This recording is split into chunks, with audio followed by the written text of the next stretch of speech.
তো এখানে রোস্টের জন্য মাংসগুলি আগে ধুয়ে সুন্দর করে নিলাম। তো ম্যারিনেটের জন্য লবণ, কাঁচামরিচ বাটা আর একটু আদা রসুন বাটা দিয়ে ভালো করে মাখবো, মেখে রেখে দিব 2-3 ঘন্টার জন্য। ম্যারিনেট করে রাখলে ভালো হয় রোস্টটা। তো এদিকে কড়াইতে দিয়ে দিলাম তেল। তেলটা একটু বেশি করে দিতে হবে। দিয়ে এক এক করে মুরগির রোস্টের পিসগুলি ভেজে নেব। তো চুলার হিট একদম লো রেখে ভাজতে হয়, তাইলে কালারটা সুন্দর হয়। তো এটা কিন্তু বিয়েবাড়ি স্টাইলে রোস্ট রান্না করতেছি। তো চুলার হিট লো রেখে আস্তে আস্তে কম কম করে ভেজে নেব। ভেজে এক এক করে উঠিয়ে নিব মাংসর পিসগুলি।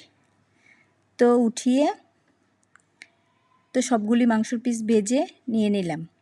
নিয়ে তারপর একটু মশলা রেডি করতেছি। মশলায় ছিল পেঁয়াজ বাটা, রসুন বাটা, আদা বাটা, জিরা বাটা, টমেটো সস, টক দই, কাঁচামরিচ বাটা আর ছিল গোলমরিচের গুঁড়া।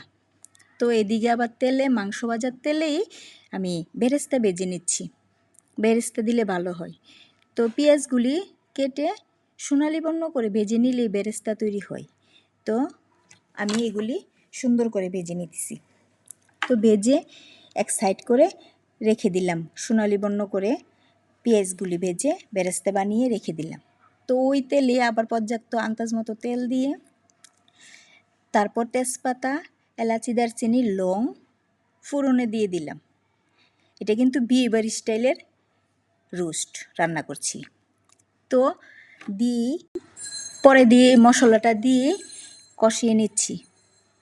ভালো করে আস্তে আস্তে কষিয়ে মাংসগুলি দিয়ে দিলাম।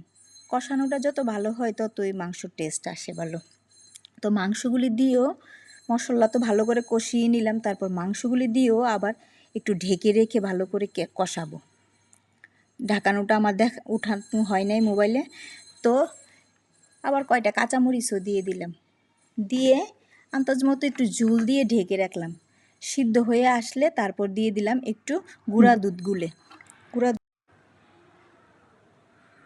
তারপর গুঁড়া দুধটা দিয়ে আবার কয়েকটা কাঁচামরিচ দিয়ে দিলাম। দিয়ে সুন্দর করে ঢেকে আবার ভালো করে সিদ্ধ হয়ে আসলে মাংসটা দেখব। সিদ্ধ হয়ে আসলে একটু বেরেস্তা করা পেঁয়াজ দিয়ে দিলাম।